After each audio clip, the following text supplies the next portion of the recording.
जलवायु परिवर्तन केवल धरती पर गर्मी नहीं बढ़ा रहा, बल्कि आसमान में भी नई चुनौतियां पैदा कर रहा है। अमेरिका और यूरोप से लेकर एशिया तक एयर टर्बुलेंस की घटनाएं बढ़ रही हैं, और वो भी बिना किसी मौसमीय चेतावनी के। यात्रियों की सुरक्षा अब पहले से कहीं बड़ी चिंता बन चुकी है, क्योंकि कुछ दिनों पहले ही दिल्ली से श्रीनगर जाने वाला विमान टर्बुलेंस में इस तरह से फंसा कि इमरजेंसी लैंडिंग करानी पड़ गई। विमान की नोज पूरी तरह बर्बाद हो गई। एयर टर्बुलेंस ने पूरी दुनिया के एयरवेज को नए सिरे से सोचने पर मजबूर कर दिया।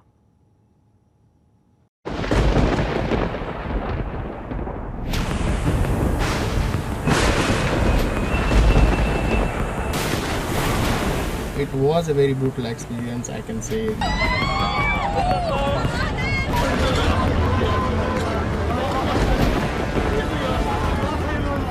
ऐसी टर्बुलेंस हुई जो कि मैंने लाइफ में पहली बार देखी।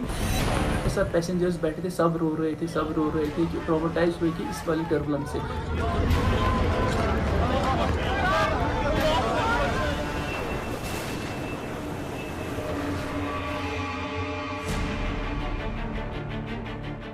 ये वो यात्री हैं जो 21 मई को पठानकोट के आसमान में उस हवाई जहाज के अंदर थे जो भारत के विमानन इतिहास के सबसे भयानक टर्बुलेंस में फंसा था।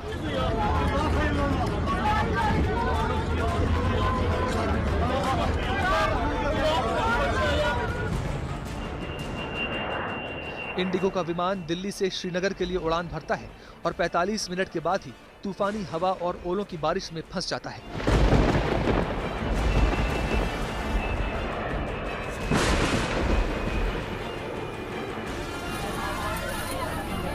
विमान के अंदर चीख पुकार मच जाती है।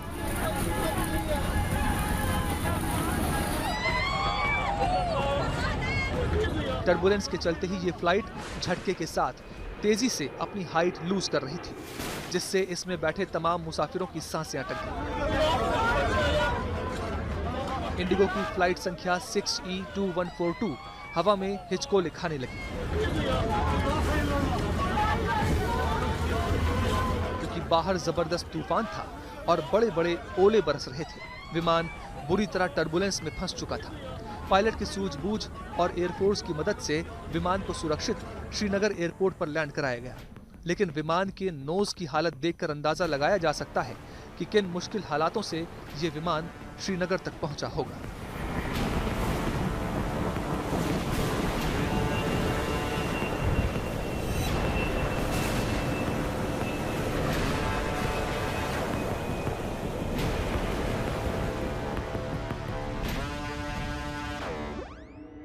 प्लेन बहुत नॉर्मली से चल रहा था, बट अचानक से अनाउंसमेंट आया कॉकपिट से कि फास्टन योर सीट बेल्ट्स, तो हम टर्बुलेंस होने वाली है।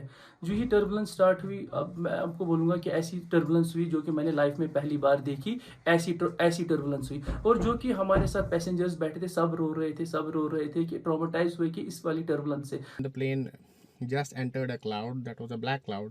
We called it Nimbus cloud in whatever books we study in. So suddenly there was a drop. I thought the first drop was just a normal drop which happens due to turbulences and all, but it just became worse and worse. And it's here I want to say something that we usually ignore using of the seat belts and etc. It was the seat belt that saved me and probably the other customers, other passengers also. Wearing of the seat belt, how important it is, I realized that yesterday, because when the flight took a dip, it had 4 to 5 dips or maybe 6. One of the dip was so brutal that I was in the air, and because of the seat belt I could feel that my seat belt is holding me back, otherwise my head would have struck the upper panel. So yeah, it was a very brutal experience, I can say. वैसे तो ये पहला मौका नहीं था जब कोई flight इतने भयानक टर्बुलेंस में फंसी। पिछले कुछ सालों में लगातार ऐसे मामले सामने आ रहे हैं। सिंगापुर एयरवेज हो या फिर कतर एयरवेज या फिर यूएस एयरलाइंस, यहाँ भी कुछ ऐसा ही हुआ जब फ्लाइट ऐसे ही टर्बुलेंस में फंस गई थी। लेकिन सवाल है कि बार बार ऐसा क्यों हो रहा है। ये वाला जो एरिया है जहाज का, ये वाला एरिया, बाकी जहाज तो एल्युमिनियम का बना होता है, ये एक सॉफ्ट मटेरियल का होता है जिसमें एक तो लाइटनिंग कंडक्टर्स होते हैं और दूसरा ये बड़ा नॉर्मल सी सिचुएशन है कि ये बड़ा सॉफ्ट मटेरियल है और ये डैमेज हो जाता है, और इसमें लाइटनिंग कंडक्टर्स भी होते हैं और रडार भी होता है जो कि सारा वेदर का और उसका करे। तो ये बड़ी फॉर्चुनेट बात है कि इसमें कुछ भी हो सकता था ऐसी सिचुएशन में। अगर प्लेन जो है वो एक इट्स लाइक अ बॉम्ब, क्योंकि एविएशन टर्बाइन फ्यूल से चलता है जो कि मोस्ट इनफ्लेमेबल मटेरियल है इन द वर्ल्ड। तो अगर ज़रा सा भी इसमें कोई ऐसी सिचुएशन होती, कोई शॉर्ट सर्किट हो जाता, कोई झटका, कोई बेली लैंडिंग से झटका हो जाता है, कुछ होता, तो the whole plane could have exploded like a bomb. तो ये मैं पायलट की को मुबारकबाद देता हूँ। वेरी एक्सपीरियंस पायलट, कमांडर जो भी था, I think he is done a fantastic job.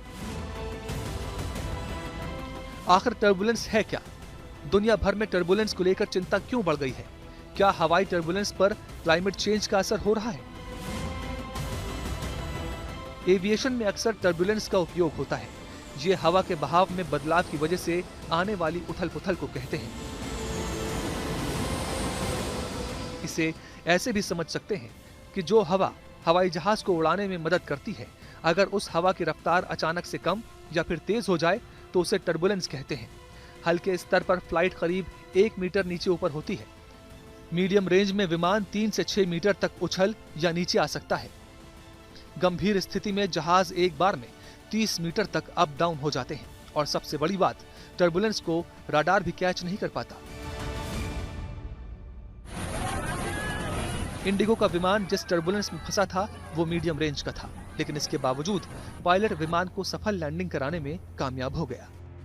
Pilots की बहुत इंटेंसिव ट्रेनिंग होती है। ट्रेनिंग के दौरान एयरक्राफ्ट रिस्क मिटिगेशन उनको सिखाया जाता है, और उनकी फिर उसके बाद कनकरेंट ट्रेनिंग चलती रहती हैं उनकी पायलट्स की। और जो कमांडर होते हैं इन एयरक्राफ्ट्स में, they have extensive hours under their belt, और साथ में उनके को पायलट भी है टू हेल्प देम आउट। लगातार हो रहे हादसे की वजह से बहुत सी एयरलाइंस टर्बुलेंस पैटर्न को मैप करने में लगी हैं, ताकि हवाई यात्रा ज्यादा सेफ हो सके।